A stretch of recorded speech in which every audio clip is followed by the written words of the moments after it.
भारत में अगले साल होने वाली जनगणना 2027 की तैयारी जोर शोर से चल रही है। इस बार जनगणना में कई अहम बदलाव देखने को मिलेंगे, जिनमें सबसे बड़ा परिवर्तन लिव इन रिलेशनशिप में रहने वाले कपल्स के लिए है।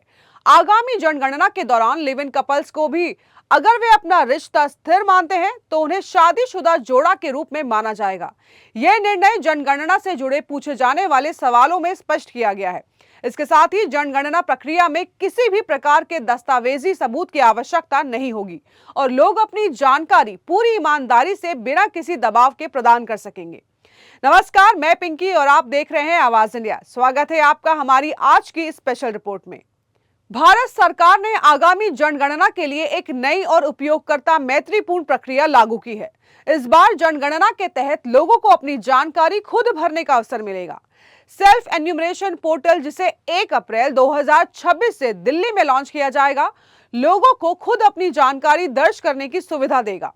यह सुविधा 16 भारतीय भाषाओं में उपलब्ध होगी और इसके जरिए घर के मुखिया या किसी जिम्मेदार वयस्क सदस्य द्वारा सभी घर के सदस्यों की जानकारी दर्ज की जा सकती है। इस बार जनगणना में लिव इन कपल्स को लेकर नया दृष्टिकोण अपनाया जा रहा है। अगर एक कपल अपने रिश्ते को स्थिर मानता है तो उन्हें शादीशुदा माना जाएगा, भले ही उन्होंने कानूनी तौर पर शादी न की हो। यह बदलाव जनगणना अधिकारियों द्वारा पहले से लागू की जा रही नीति का ही विस्तार है, जिसमें अविवाहित कपल्स को जब वे खुद को शादीशुदा बताते थे तो उन्हें पहले भी इस तरह दर्ज किया जाता था।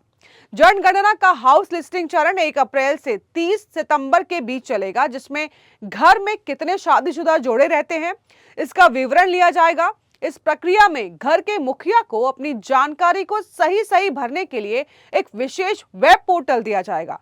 यह पोर्टल जियो टैगिंग के जरिए घर के स्थान की पुष्टि भी करेगा। इस बार डेटा पूरी तरह से एन्क्रिप्टेड होगा और सुरक्षित सरकारी सर्वर में स्टोर किया जाएगा। सेल्फ एन्यूमरेशन पोर्टल पर दी गई सभी जानकारी पूरी तरह से सुरक्षित रहेगी। सभी डेटा को सरकारी सर्वरों पर स्टोर किया जाएगा और यह पूरी तरह से एन्क्रिप्टेड होगा ताकि किसी प्रकार की गोपनीयता की चिंता ना हो। यह कदम भारतीय समाज में रिश्तों को लेकर अधिक खुलेपन और स्वीकार्यता को बढ़ावा देने वाला हो सकता है।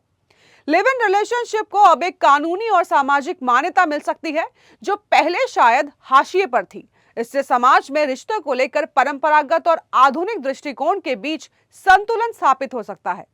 यह बदलाव उस विचारधारा की ओर इशारा करता है कि हम समाज में व्यक्तिगत स्वतंत्रता और रिश्तों को लेकर अधिक समावेशी और समझदार बने। यह कदम समाज में समलैंगिकता और लिव इन संबंधों को लेकर अधिक सकारात्मक दृष्टिकोण को भी बढ़ावा दे सकता है।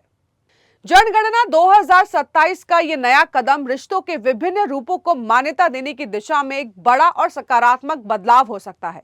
यह न केवल जनगणना प्रक्रिया को अधिक सरल और पारदर्शी बनाएगा, बल्कि समाज में नए विचारों और परिप्रेक्ष्य को बढ़ावा भी देगा।